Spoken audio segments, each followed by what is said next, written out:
Olá, meus queridos, tudo bem? Espero que vocês estejam bem.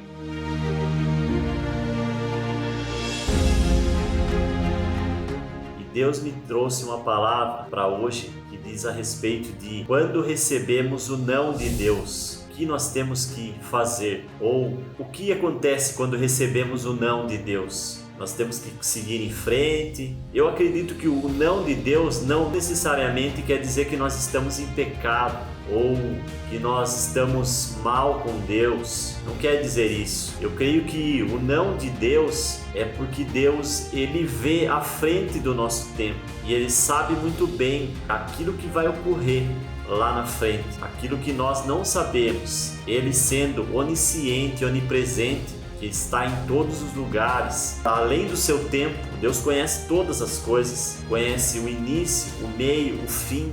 Deus já conhece tudo.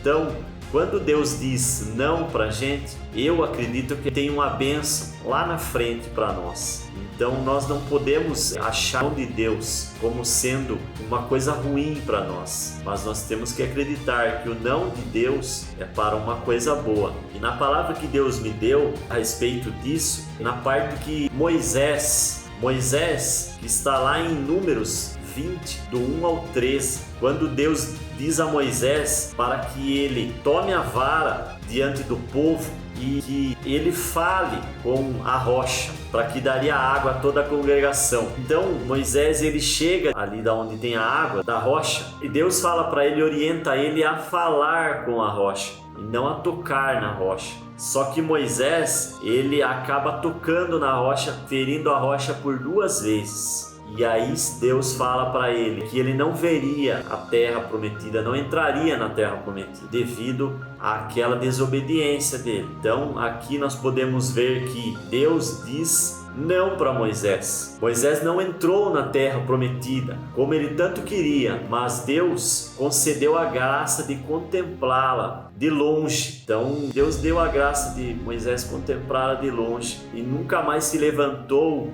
em Israel um profeta como Moisés, que agia com tanta maravilha, com tantos sinais ali na terra do Egito. Então nós podemos ver que Deus, ele fala não para Moisés. Na verdade, o não aqui é que Moisés pediu para ver a terra prometida, para entrar na terra prometida.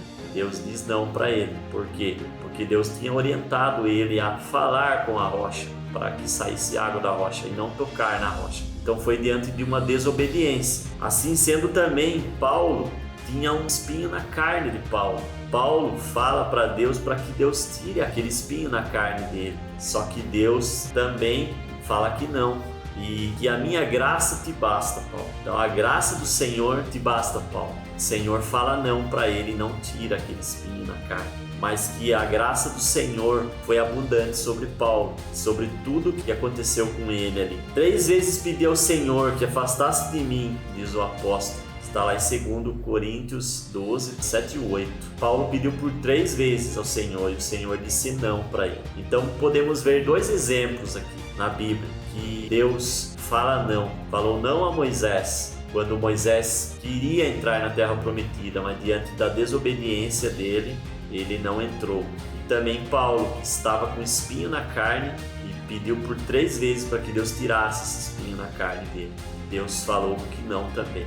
Então, e nós vemos que Paulo foi super abençoado, assim como Moisés também foi super abençoado. Então nós vemos que Deus, ele tem planos e propósitos para as nossas vidas. E quando ele falar não para você, se for diante de uma desobediência, como Moisés, ou como Paulo, que pediu pelo espinho na carne, Deus falar não para você a respeito de alguma situação, saiba que Deus, ele tem o melhor para você. Deus, ele está vendo além do seu tempo, tem o melhor para você. Ele sabe que lá na frente você vai ser muito abençoado e que lá na frente vai se cumprir o propósito que ele estabeleceu para você. Continue buscando o Senhor. Às vezes, Deus não vai ouvir a nossa oração, por mais fervorosa que seja, porque ele está preparando algo melhor e maior para nossas vidas. Amém, meus queridos? Deus te abençoe, em nome de Jesus. Amém e amém.